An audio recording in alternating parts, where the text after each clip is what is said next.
بسم الله والحمد لله والصلاة والسلام على رسول الله صلى الله عليه وسلم ودنا يتكبراتشو تملكاتشوچاچن ይህ በየሳምንቱ በዚህ ሰዓት የሚቀርብላችሁ እህል ውሃ የተሰኘው ፕሮግራማችን ነው።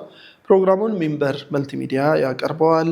ተዘጋጅቶ የሚቀርብላችሁ ደግሞ ከላይት ዳይት የስነ ምግብ ማማከሪያ ማዕከል በኔ በአብዱላህ አብዱልለጢፍ ይሆናል ማለት ነው። በዛሬው ፕሮግራማችን የምናየው አላህ Subhanahu Wa Ta'ala ፍቃዱ ከሆነ በመጪው ክረምት የልጆቻችን ወይንም ስኩል ችልድረን የምንላቸው እድሜያቸው ከ6 ዓመት እስከ 19 ዓመት የሆኑ የትምህርት ቤት ተማሪ እድሜ ላይ ያሉ ወጣቶችና ታዳጊዎች እንዴት አድርገው አመጋገባቸውን ማስተካከል ይኖርባቸዋል፣ ምን አይነት አመጋገብ ይመከራል የሚለውን ይሆናል ኢንሻአላህ። እዚህ ላይ እንደገና ተጨማሪ ደግሞ ኮሌጅ ተማሪዎችም ተመሳሳይ የሆነ የማረፊያ ጊዜያቸው ስለሚሆን በዚህ ሰዓት አመጋገብ መስተካከል ይኖርበታል ብለን በማሰብ ኢንሻአላህ ከወዲሁ ለመዘጋጀት ይሄንን ፕሮግራም አቀርብላችኋለሁ ማለት ነው። ከዚህ ፕሮግራም እንግዲህ ተጠቃሚ የሚሆኑት ከ6 እስከ 18 እስከ 19 ዓመት ያሉ ታዳጊዎችና ወጣቶች ብቻ ሳይሆኑ በዚህ ላይ ያሉ ወላጆቻቸውም ጥሩ ተጠቃሚ ይሆናሉ ብዬ ተስፋ አድርጋለሁ ኢንሻአላህ። ከፕሮግራሙ ጥሩ ነገር ታገኛላችሁ ብዬ አስባለሁ ኢንሻአላህ። ወደ የሚቀጥለው ነጥብ ከማለፌ በፊት የምግብ አይነቶች ስንት አይነት ናቸው የሚለውን እንዲሁ ልጠይቃችሁ ኢንሻአላህ። የምግብ አይነቶች ስንት አይነት የምግብ አይነቶች አሉ?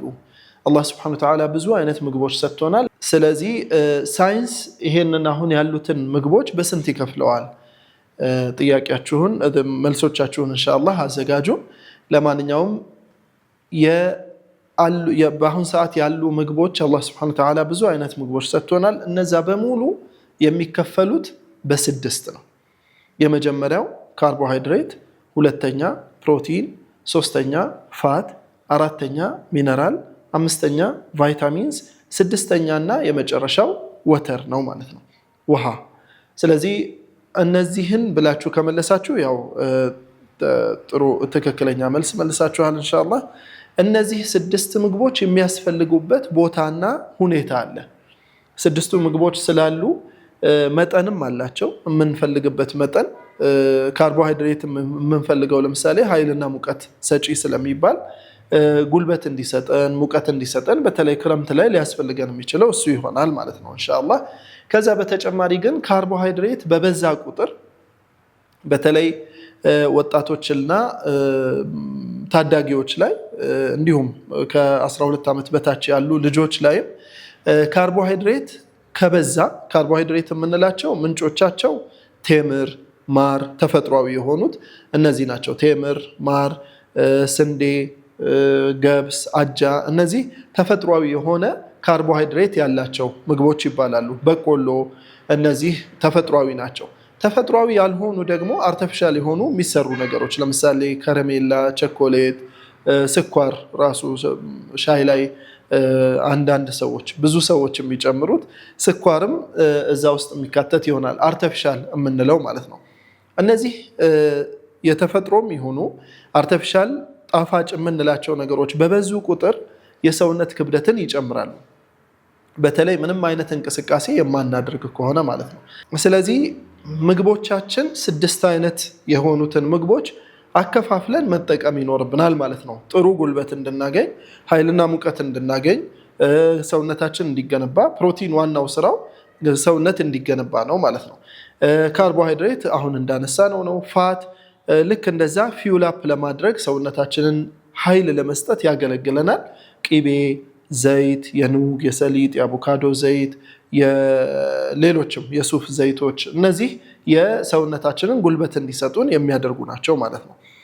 ከዛ በተጨማሪ ደግሞ ቫይታሚንስ፣ ሚነራልስ የምንላቸው ደግሞ አራተኛና አምስተኛ በጥቂት መጠን የሚያስፈልጉን አትክልቶች፣ ፍራፍሬዎች ከነዚህ የምናገኛቸው ናቸው ማለት ነው። በሽታ የሚከላከሉልን፣ ሰውነታችንን የተለያዩ ስራዎችን ለመስራት የሚያሳልጥልን፣ የምንበላቸውን ካርቦሃይድሬቶች፣ ፋት፣ ፕሮቲኖች በአግባቡ ሰውነት ውስጥ በአግባቡ እንዲደርስና የሰውነታችንን እድገት የሚያፋጥኑልን ወይንም የሚያሳልጡልን ቫይታሚንስ እና ሚነራልስ ናቸው ማለት ነው።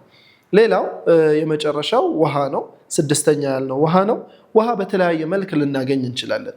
ለምሳሌ በክረምት ብዙ ጊዜ የሚመከረው ሞቅ ያለ ውሃ ነው። ሞቅ ያለ ውሃ ከሎሚ ጋር መውሰድ የተሻለ ይሆናል። ዛሬ ላይ የተዘጋጀልኝ የሻይ የከርከዴ ሻይ ነው። ከርከዴ ሻይ ለብዙ ነገሮች የሚጠቅመን ነው። ለልብ ምታችንን ለማስተካከል፣ ግፊት ለማስተካከል፣ በተለይ ለአዋቂዎች፣ ለወጣቶችና ለታዳጊዎች ደግሞ የምንበላቸው ምግቦች ቶሎ ቶሎ እንዲዳረሱ የሚያደርግልን ብዙ በተለይ ቅባት፣ ቅመም የሚበዛባቸውን ነገሮች እንዲቀንሱልን ያደርገናል ማለት ነው። ስለዚህ ክረምት ላይ እነዚህ ነገሮች በተለይ ዋናው ክረምት ላይ አንዱ ትልቁ ነገር ምንድነው? የእረፍት ሰዓት ነው። ብዙ የምናርፍበት ብዙ የሚያርፉበት ወጣቶች በተለይ ተማሪዎች ብዙ የሚያርፉበት ሰዓት ነው። ያው የሚነበበው የሚነበብ እንዳለ ሆኖ ስፖርት የሚገባው ስፖርት ይገባል። ሌላ ትሬኒንግ ነገሮች የሚወስዱ ስልጠናዎችን ይወስዳሉ። አልሙሂም ከሌላው ጊዜ በተሻለ እረፍት የሚያገኙበት ሰዓት ይሄ ይሆናል ማለት ነው። በዚህ ሰዓት እንግዲህ ብዙ አመጋገባችን ዲስቶርት ያደርጋል ወይንም ከሚገባው የወጣ ይሆናል። ከመስመር የወጣ አይነት አመጋገብ ይኖራል። ለቫኬሽን ለእረፍት ወደ ክፍለ ሀገር የሚሄዱ ብዙ ልጆች አሉ። ሲሄዱ የምንሄድበት ቦታ ያው የድሮም የምናውቀው የድሮ ትዝታችንንም በማየት በማስታወስ የምንሄድበት ቦታ አብዛኛውን ጊዜ የሚቀርበው የተሻለ ነገር ይብሉ ተብሎ ቤት ያፈራውን የተሻለ ነገር ተጠባብሶም ተቀቅሎም ታልቦም የሚሰጠን የተሻለ የሚባለውን ነገር ነው እና ብዙ ጊዜ እንቅስቃሴዎቻችን የተገደቡ ናቸው። በተለይ ቲኔጀርስ የምንላቸው ከ10 ከ12 ዓመት ጀምሮ እስከ 15 16 ዓመት ድረስ ያሉ ልጆች እንቅስቃሴያቸው የተገደበ ይሆናል። አብዛኛውን ጊዜ ስልክ ላይ ነው የሚሆኑት። ጨዋታ ይቀንሳሉ። እንቅልፍ ላይ ነው የሚያበዙት። ያው ከብርድ ልብስ ብዙ አይወጡም። ለነዚህ ልጆች በተለይ ለነዚህ በጣም አስፈላጊ ተብሎ የሚታሰበው በቂ የሆነ እንቅስቃሴ ማድረግና አመጋገባቸውን መጠበቅ ይሆናል ማለት ነው። ለምንድን ነው ክረምት ላይ ብዙ ጊዜ የሚርበን? ረሃብ ክረምት ላይ በጣም ይጨምራል። በልተን እንዳልበላን ነው የሚሆነው። በአጭር ሰዓት ቶሎ ረሃብ ይኖራል። ይሄ ደግሞ ያው በሳይንስም የተረጋገጠ ነው። ዋናው ምክንያት ተብሎ የሚታሰበው ሰውነታችን ቅዝቃዜውን ለመቋቋም ሲል የሚሰራው ስራ አለ። ሙቀቱን ለመጠበቅ ሲል ቦዲ ቴምፕሬቸራችንን የሰውነታችንን ሙቀት ለመጠበቅ ሲል የሚሰራው ስራ አለ።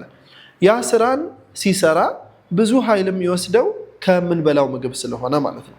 ስለዚህ ያ ነው ዋናው ምክንያት። ቶሎ የሚርበን በክረምት ዋናው ምክንያት ተብሎ የሚታሰበው ቶሎ ሰውነታችን የራሳችንን ሙቀት ለመጠበቅ ሲል ሜታቦሊክ ሬቱን ሃይ ያደርገዋል ማለት ነው። የመፍጨት የማዳረስ የምግብን ቶሎ የማሳለጥ ስራው ፈጣን ይሆናል ማለት ነው። በዚህን ጊዜ እንግዲህ ረሃብ ቶሎ የበላ ነው ቶሎ ወደ ኢነርጂ ስለሚቀየር ቶሎ ረሃብ ይኖረናል ማለት ነው። ሌላው ከዛ በተጨማሪ እንቅልፍ ይበዛል። እንቅልፍ ሲበዛ ብዙዎቻችን እንግዲህ ያው ይሄ አሁን እየተለመደ በተለይ እየበዛ የመጣ አንድ ትልቅ ችግር አለ። ከዚህ በፊትም በተደጋጋሚ አንስተነዋል።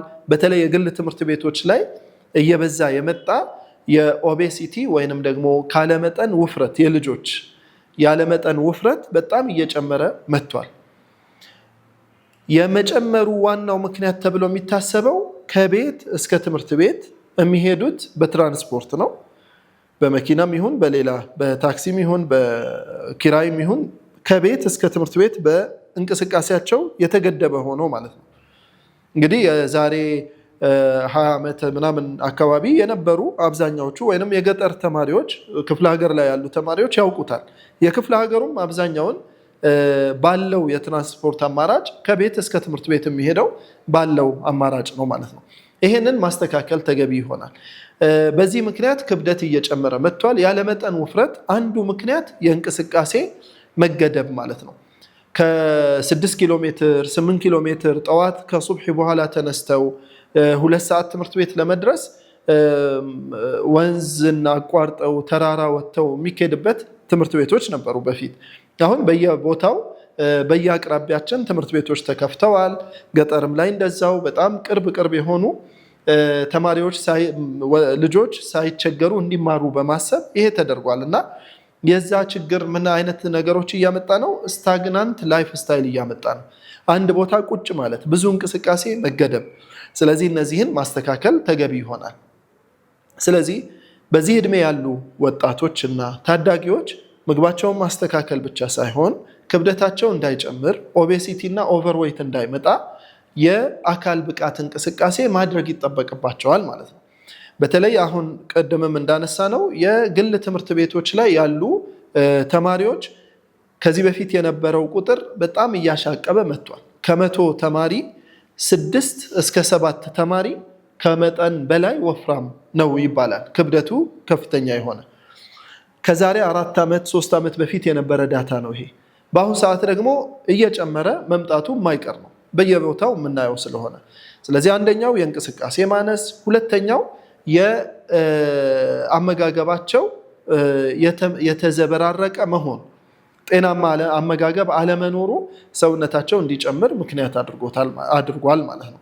ስለዚህ በክረምትም ይሄ እንዳይቀጥል የአካል ብቃት እንቅስቃሴ ፕሮግራም ወጥቶለት ወጥተው የሚመጡም ከሆነ የተወሰነ መንገድን በእግር መሄድ የተሻለ ጤናማ እንዲሆን ያደርገዋል ማለት ነው። የተሻለ ክብደቱን ለማስተካከል የምንታከምበት ክረምት እንዲሆን ያግዘናል ማለት ነው። ሌላው አመጋገባችን ጥሩ እንዲሆን ኒውትረንት ዴንስ የሆኑ የሚባሉ ምግቦችን መመገብ፣ ለምሳሌ አትክልት፣ ፍራፍሬ ያላቸውን ምግቦች መመገብ፣ እንዲሁም ራፌጅ የሚባሉትን ጎመን፣ ቆስጣ፣ ሰላጣ ያላቸውን አይነት ምግቦች መመገብ። ይሄንን ማለት እንግዲህ ስጋ መተው ምናምን ማለት አይደለም። ስጋም በመጠኑ የራሱ መጠን አለው። በእጃቸው መዳፍ የሚያክል ያህል ስጋ በየቀኑ መመገብ ይኖርባቸዋል ማለት ነው። እንጀራ፣ ወጥ፣ እነዚህ ፓስታ፣ መኮረኒ የተፈቀዱ ናቸው። በተለይ ሌሎች ተጓዳኝ በሽታዎች የሌላቸው ልጆች ይህንን መገብ ይኖርባቸዋል ማለት ነው። አንዳንድ ጊዜ ያው ላይት ዳይትም ላይ የሚገጥመን ነገር ምንድን ነው? ታይፕ 1 ዳያቤቲክ ብዙ ህፃናት ላይ እየበዛ ነው። በማይጠበቅ አይነት ሁኔታ ደግሞ የኮሌስትሮል መጨመር፣ ሃይፐር ሊፒዲሚያ በህፃናት ላይ እየጨመረ ነው። ሃይፐርቴንሽን በህፃናት ላይ እየመጣ ነው። ምክንያቱ አይታወቅም። የኩላሊት ፌል ማድረግ፣ መድከም፣ የልብ ችግሮች፣ እነዚህ በደንብ እየተረጋገጡ እየበዙ የመጡ ችግሮች ናቸው ማለት ነው። ስለዚህ በተቻለ መጠን አመጋገባችንን ማስተካከል፣ ያስፈላጊውን የሆነ ህክምና መከታተል ተገቢና አስፈላጊ ይሆናል ማለት ነው ኢንሻአላህ። ሌላው ከዚሁ ጋር ተያይዞ የሚመከሩ ነገሮች በክረምት ካፌንና ሶዳ የሚበዛባቸውን ነገሮች መቀነስ፣ ቡና፣ ኢነርጂ ድሪንኮች፣ እነዚህን በጣም መቀነስ ይፈልጋል። ከዛ በተጨማሪ ደግሞ ለስላሳ መጠጦች የሚባሉትን በጣም ጣፋጭ የሆኑ ነገሮችን መቀነስ ያስፈልጋል ማለት ነው። ስለዚህ በክረምት ጥሩ ጊዜ ለማሳለፍ እንዲረዳችሁ ያቀረብኩላችሁ ይህን ይመስላል። በሚቀጥለው ፕሮግራም አላህ ሱብሓነሁ ወተዓላ ካለ ደግሞ ሶሻል ጋዘሪንጎች ወይንም ይሄ ከትምህርት መዘጋት ጋር ተያይዞ ብዙ ሰዎች ይሰበሰባሉ። ተማሪዎች የትምህርት ሰዓታቸውን አብዛኛውን ቤት ያሳልፋሉ። ስለዚህ ከቤተሰብ ጋር ብዙ ሰዓት ይኖራቸዋል። ያንን እንዴት አድርገን እናስተካከል፣ እንዴት አድርጎ ይስተካከል፣ በምን አይነት መንገድ ይሂድ የሚለውን የቀረውን ክፍል የማቀርብላችሁ ይሆናል። በተለይ ከሶሻል ጋዘሪንግ ጋር በተያያዘ ይሄ ተሰብስቦ በመብላት ዙሪያ በተያያዘ ማቀርብላችሁ ይሆናል ኢንሻአላህ። ለዛሬ በዚሁ ጨረስኩኝ። እስከሚቀጥለው ሳምንት በሰላም እና በጤና እንድትቆዩ ምኞቴ ነው። ወሰላሙ አለይኩም ወራህመቱላሂ ወበረካቱ።